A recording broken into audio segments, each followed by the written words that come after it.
Perkenalkan, nama saya Naura Azahra dengan NPM 0625 3040 0862. Naura berasal dari jurusan Teknik Kimia, program studi Diploma 3 Teknik Kimia, Politeknik Negeri Sriwijaya. Dalam video ini, Naura akan menjelaskan secara singkat tentang apa itu siklus Carnot dan akan mengupas tuntas tentang diagram yang menggambarkan proses siklus Carnot. Pernah nggak sih kalian bertanya-tanya, apakah mungkin sebuah mesin mengubah seluruh energi panas menjadi kerja tanpa ada energi yang terbuang? Pertanyaan ini yang mendorong seorang ilmuwan yang bernama Sadi Carnot untuk menciptakan konsep mesin ideal yang sekarang kita kenal dengan siklus Carnot. Siklus Carnot merupakan siklus termodinamika ideal yang pertama kali diperkenalkan oleh Sadi Carnot pada tahun 1824.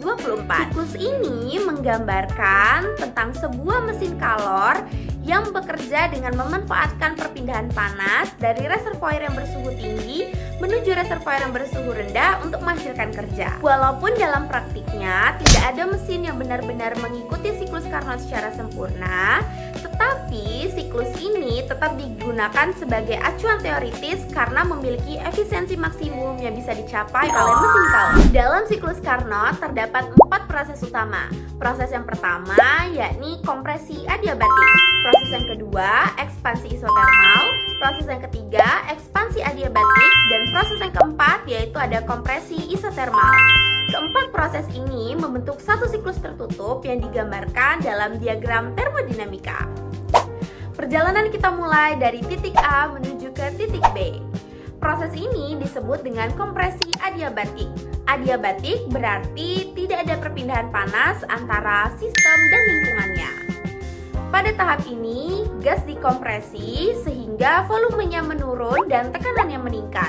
Akibat dari kompresi, suhu pada gas naik dari temperatur rendah menuju ke temperatur yang tinggi. Selanjutnya, sistem bergerak dari titik B menuju ke titik C. Proses ini disebut dengan ekspansi isotermal. Isotermal sendiri berarti temperatur sistem konstan atau tetap selama proses berlangsung. Pada tahap ini, volume gas mengalami peningkatan atau ekspansi. Meskipun volume dan tekanannya meningkat, suhu tetap berada konstan pada temperatur yang tinggi atau disimbolkan dengan TH. Pada diagram juga bisa terlihat perpindahan kalor sebesar QH pada temperatur tinggi. Setelah itu, sistem bergerak dari titik C menuju ke titik D. Proses ini disebut dengan ekspansi adiabatik.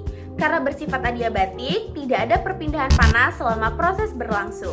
Dan pada tahap ini, gas mengalami ekspansi sehingga menyebabkan volumenya bertambah. Sementara itu, tekanan dan temperaturnya cenderung menurun dari temperatur tinggi menuju temperatur yang rendah.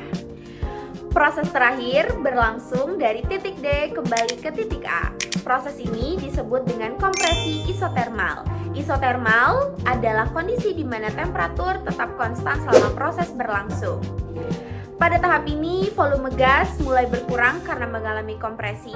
Meskipun demikian, temperatur tetap konstan pada suhu rendah atau yang disimbolkan dengan TC dan dapat terlihat terjadi perpindahan kalor sebesar QC hingga sistem kembali ke kondisi awal. Ada pertanyaan yang sering muncul tentang diagram pada siklus Carnot. Bisa kalian lihat, di sana ada luas daerah yang terbentuk karena dikelilingi oleh keempat titik tadi, titik A, titik B, titik C, dan titik D. Apa sih sebenarnya makna dari luas daerah yang terbentuk itu? Luas daerah yang terbentuk itu merepresentasikan tentang kerja bersih selama satu siklus. Jadi, semakin besar luas daerah yang terbentuk, maka semakin banyak pula kerja yang terlibat dalam siklus tersebut. Terdapat satu rumus penting tentang siklus Carnot, yakni rumus efisiensi siklus Carnot, atau dapat dituliskan dengan eta sama dengan 1 dikurang TC per TH, di mana eta melambangkan efisiensi, TC melambangkan temperatur reservoir dingin, dan TH melambangkan temperatur reservoir panas. Melalui diagram ini, kita bisa memahami bahwa siklus Carnot terdiri dari 2 proses adiabatik dan 2 proses isotermal yang saling berhubungan. Setiap kurva pada diagram menunjukkan perubahan volume, perubahan tekanan, perubahan temperatur, dan perpindahan kalor yang terjadi selama satu siklus.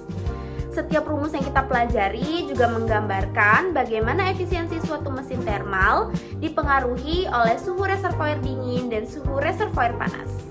Meskipun siklus Carnot merupakan model ideal yang sulit untuk dicapai secara sempurna dalam kehidupan nyata, tetapi siklus ini tetap dijadikan acuan atau pedoman dalam pengembangan mesin kalor, sistem pendingin, maupun teknologi energi lainnya yang masih digunakan hingga saat ini. Terima kasih atas perhatiannya. Semoga penjelasan dari Naura dapat membantu kalian semua untuk memahami tentang apa itu siklus Carnot dan diagram pada siklus Carnot dengan lebih baik, serta dapat membantu kita semua untuk menambah wawasan lebih jauh tentang salah satu konsep fundamental dalam termodinamika ini. Sampai jumpa di lain waktu. Dadah!